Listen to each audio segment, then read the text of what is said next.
Hello, this is Holly with Holly's Joys, and I just want to talk to you today about me being an adult child of narcissistic raising slash abuse. And let me just tell you, I'm going to reflect today on the day that my dad died and some events that went on around that.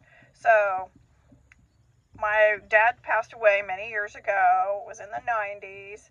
My mom also has passed away. She passed away after him in the 90s also. So it's been a while. I'm not going to be saying anything that's going to, like, they're going to see it and get mad.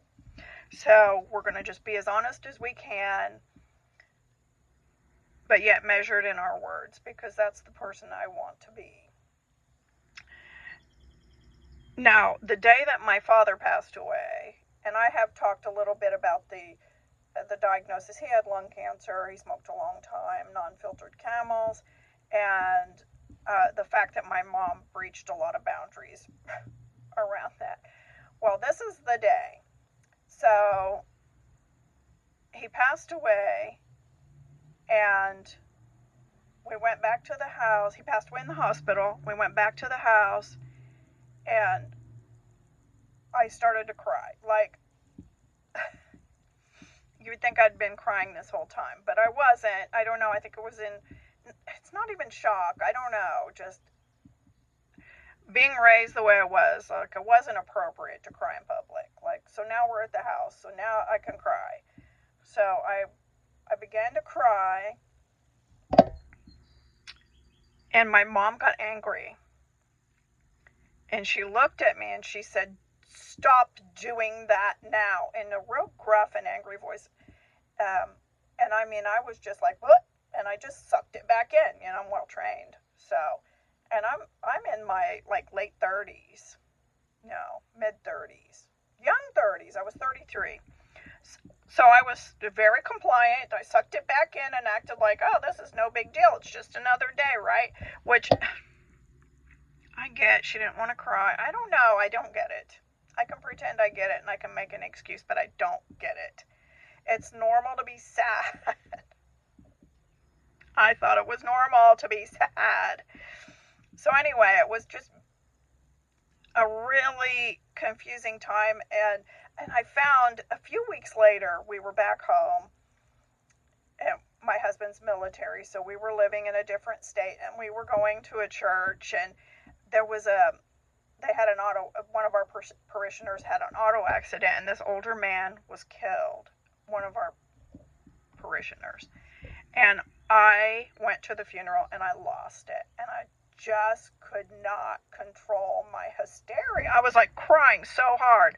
I had to get up and go to the bathroom and just like, because I really think the tears were for my dad and my situation, but his funeral, and of course I cared about this man, but I mean, he wasn't my relation.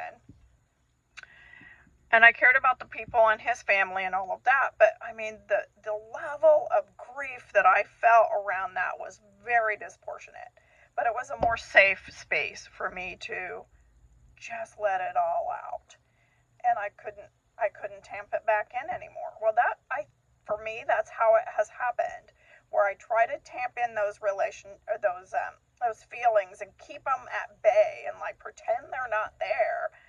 Well, it's caused me a lot of health issues, number one. And then I have moments of where it gets out, you know, it escapes.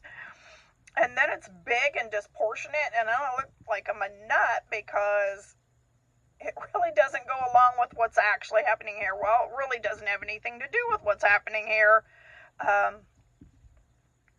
But no one else knows that. Only I know that. So that was one of the things that was really hard for me around my dad's passing. Just the fact that he died, and the fact that my mom was so like, she didn't want anybody to have any reactions around it. Don't react. And that was one of the things that she used to say to me a lot when I was growing up was, "Oh, stop, you're making me nervous. You're making me nervous." And I don't know, I'm just a kid. I'm just trying to live my life over here. And so I really squeezed myself into a very small box with very little movement or noise. And that was no way for a child to live. That was no way for anybody to live. So I'm coming out of the box. I'm making lots of noise.